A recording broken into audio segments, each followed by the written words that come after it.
जो लोग नित्य राशिफल देखते हैं उन्हें मैं राशिफल से संबंधित कुछ महत्वपूर्ण बातें आज के कार्यक्रम में बताऊंगा। इन बातों को जानने और समझने से आप राशिफल को और बेहतर ढंग से समझ पाएंगे। पृथ्वी पर मनुष्यों की जनसंख्या लगभग 8 अरब है, मतलब लगभग 800 करोड़। और ज्योतिष शास्त्र में राशियां हैं 12। औसतन 66 करोड़ लोग लगभग एक राशि के होंगे। मेष राशि के लगभग 66 करोड़ लोग होंगे। उसी प्रकार हर राशि के लगभग 60 से 70 करोड़ लोग होंगे। यह एक उदाहरण दे रहा हूँ, एक अनुमान है।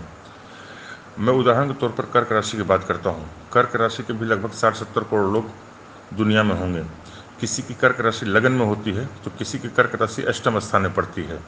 तो जब भी चंद्रदेव कर्क राशि में आएंगे तो लगन वाले कर्क राशि के जातक को बेहद शुभ फलों की प्राप्ति होगी, मगर अष्टम स्थान वाले कर्क राशि के जातक को उस हिसाब से बहुत कम शुभ फलों की प्राप्ति होगी।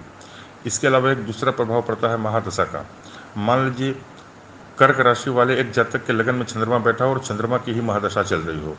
दूसरे कर्क राशि के जातक का अष्टम स्थान में राहु बैठा हो और राहु की महादशा चल रही हो। तो इस स्थिति में जब कर्क राशि में आएंगे तो दोनों जातकों को मिलने वाले फल में भारी अंतर रहेगा। लगन में चंद्रमा वाले को बेहद शुभ फल की प्राप्ति होगी और अष्टम में राहु की महादशा वाले को उसके अपेक्षा बेहद कम फलों की प्राप्ति होगी। तो कर्क राशि के राशिफल में आपने देखा कि अलग अलग जातकों को अलग अलग फल प्राप्त हुआ।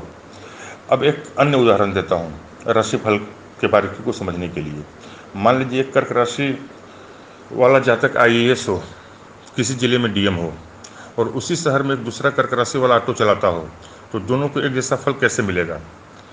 कोई एक कर्क राशि वाले की कंपनी हो, उसका टर्नओवर सालाना 300 करोड़ हो, और एक कर्क राशि वाला फल का ठेला लगाता हो, तो जब चंद्रदेव कर्क राशि में आएंगे तो कंपनी वाले कर्क राशि के जातक को करोड़ों का फायदा होगा और फल के ठेला लगाने वाले कर्क राशि के जातकों को कुछ 100 रुपयों का फायदा होगा।